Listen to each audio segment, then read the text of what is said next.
निसर्गाची छोटीशी प्रक्रिया किती सुंदर आहे ना. नमस्कार मंडळी, मी उमा माझ्या पेजवर तुमचं स्वागत करते. रविवार म्हणजे सुट्टीचा दिवस, पण माझ्यासाठी तोही नेहमीसारखाच धावपळीचा. रात्री राजम्याच्या शेंगा बाजारातून आणल्या होत्या, त्या स्वच्छ केल्या आणि धुवून अशा सुकण्यासाठी ठेवल्या आणि सकाळी उठून पाहते तर काय त्याला मोड आलेले होते. हे पाहून ना वाटलं, निसर्गाची छोटीशी प्रक्रिया पण किती सुंदर आहे ना. आजकाल पावसाळ्यामुळे ना कोणताही भाजीपाला वापरण्यापूर्वी स्वच्छ धुवून घेतल्याशिवाय तो वापरताच येत नाही. त्यामुळे ना अशा प्रकारे माझी स्वयंपाकाची पूर्वतयारी चालू होती. आणि इकडे ना दुसरीकडे मुलांचं आळस न करता रविवारी सुद्धा सकाळी लवकर उठून व्यायाम करायला चालू होतं. त्यामुळे वाटलं, आजकालच्या धावपळीच्या आयुष्यात सुद्धा मुलांच्या आरोग्याची काळजी घेण्याची जबाबदारी सुद्धा आपलीच आहे. आणि ही गुंतवणूक खरंच योग्य आहे असं वाटायला लागलं. आणि त्यानंतर मात्र स्वयंपाकाची धावपळ चालू झाली.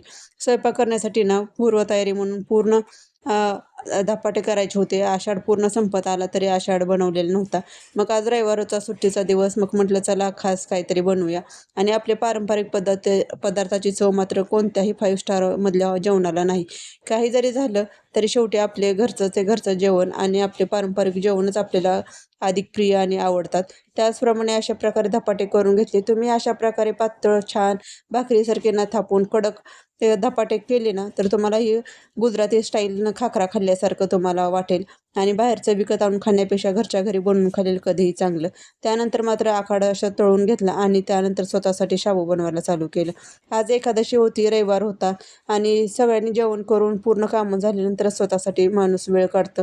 प्रत्येक स्त्रीला माहीत असेल, घरातल्या सर्वांचं पोट भरल्यानंतरच स्त्रीचं पोट भरतं. त्याचप्रमाणे अशा प्रकारे माझं रविवारचं तर रुटीन होतं. शेवटी संध्याकाळच्या वेळेला थोडासा वेळ काढून केस विंचरले आणि दिवसाची शेवट झाला. तुम्हाला काय वाटतं, तुमचाही दिवस असा धावपळीचा आनंदाचा जातो का? आणि हेच धावपळ म्हणजेच खरं आपलं सुख आहे. आणि प्रत्येक स्त्रीला ह्यातच समाधान आहे असं मला तरी वाटतं. व्हिडिओ आवडल्यास नक्की लाईक, शेअर आणि सबस्क्राईब करा.